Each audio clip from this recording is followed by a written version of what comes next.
সাধারণ মানুষের ক্রয় ক্ষমতার মধ্যে রাখার জন্য চেষ্টা করছি আমরা। এটা আজকে তো স্যাক্রিফাইস, আমরা সবাইকে স্যাক্রিফাইস করতে শিখতে হবে। আমরা সবাই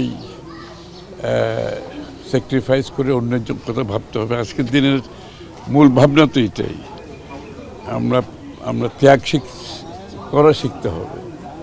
নিজে ত্যাগ করে অন্যের জন্য কিছু করতে হবে, দেশের জন্য করতে হবে, মানুষের জন্য করতে হবে, প্রতিবেশীর জন্য করতে হবে এবং সবার প্রতি সম্মান করার যে ইচ্ছা সেটা প্রকাশ করতে হবে। দেশে একটা পরিবেশ সৃষ্টি করতে হবে যে একে অপরের প্রতি সম্মানবোধ, ভালোবাসা, রেসপেক্ট, এটা তো আমাদের গুরুত্বপূর্ণ। এইসব দিন আজকের মতো একটা দিন আমাদেরকে এইগুলোই শেখায়, ত্যাগ স্বীকার করা। খালি গরু জবাই করে গরুর মাংস খাওয়াতো না, এটা একটা ত্যাগের দিন। এবং এই যে ত্যাগ যারা করেছিল তার পরিপ্রেক্ষিতে তো আজকে ঈদ উল আজহা আমরা পালন করেছি।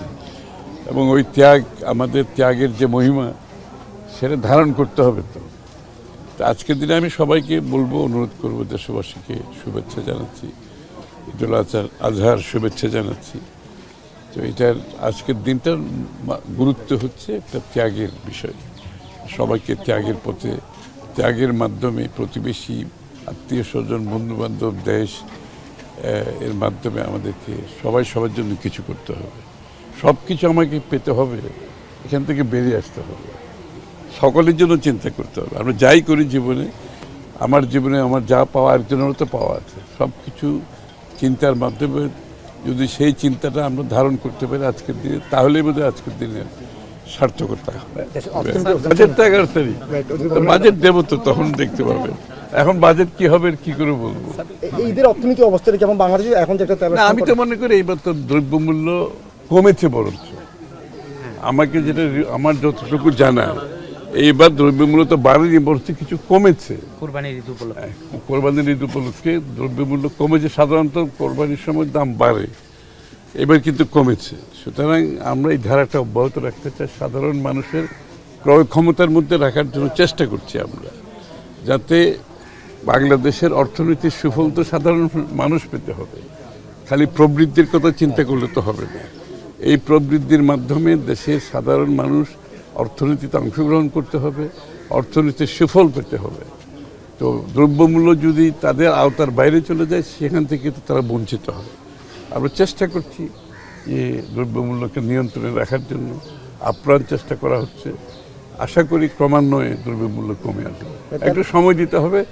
মধ্যপ্রাচ্যের যে যুদ্ধ চলছে, তারপরে দেশের আমরা যে অর্থনীতি বিগত সরকারগুলো থেকে পেয়েছি, একটি ভঙ্গুর অর্থনীতিকে আগে সঠিক জায়গায় আনতে হচ্ছে, তারপর সমৃদ্ধির পথে যাব ইনশাল্লাহ। তো এটার জন্য একটু সময় চাইতে আমি দেশবাসীর কাছে সব আবেদন করছি, একটু সময় দিতে হবে।